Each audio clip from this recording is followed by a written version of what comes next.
Not only is there more room for a greater variety of identities to emerge, it is also the case that the construction of identity has become a known requirement.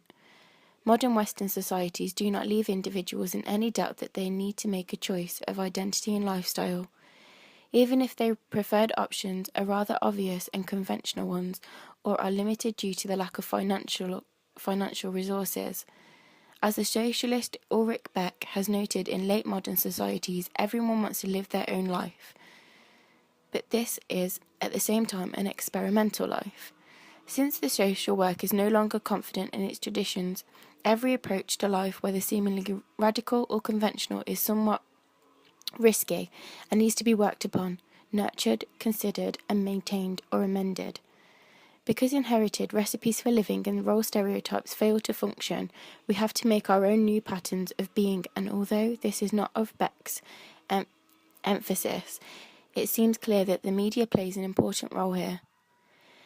Magazines brought on one level for a quick fix of glossary entertainment promote self-confidence, even if they partly undermine it for some readers at the same time, and provide information about sex, relationships, and lifestyles which can be put to a variety of uses.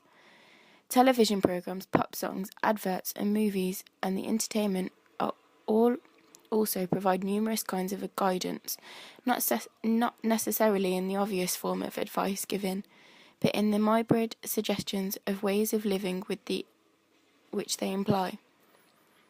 We lap up this material because the social constitution of identity today is the knowing social construction of identity. Your life is your project, there is no escape. The media provides some of the tools which can be used in this work. Like many toolkits, however, it contains some good utensils and some useless ones, some that may give beauty to the project and some that may spoil it. People find different uses for different materials too, so one person's bad tool might be a gift to another. Buckingham believes that youth's identity and childhood are ever-changing or possibly non-existent. As media and social media change, more young people have private interactions with media than ever before. Buckingham suggests that young people are the avant-garde of many contemporary developments in electronic media. Over half the children in the UK from 8 to 14 have televisions in their bedroom, making the consumption and choice of media independent. He believes that children are becoming their own media producers, as they have their own computer where they can sample music, create music, make videos, and manipulate images. This technology creates polarity between rich and poor students, as the poorer students who don't have access to these technologies find it harder to fit in and keep up with others in school. The boundaries of social media are virtually non-existent. Younger and older children can have access to almost anything. He has argued that we need to situate the activities of children audiences within their social context, in relation to other social forces in children's lives, and in relation to changing nature of media technologies, texts, and institutions. Angela McRobbie discussed the importance of dance in female youth cultures and analysed the developing informal economy of second-hand markets. Cultural shifts in gender caused her to reconsider some of her earlier arguments.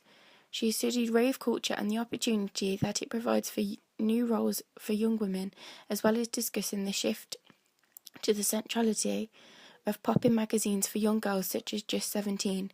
These concerns were connected to the influence and evaluation of debates about postmodernism in theory and culture, which have found McRobbie's essays have had a large impact on the consideration of youth culture.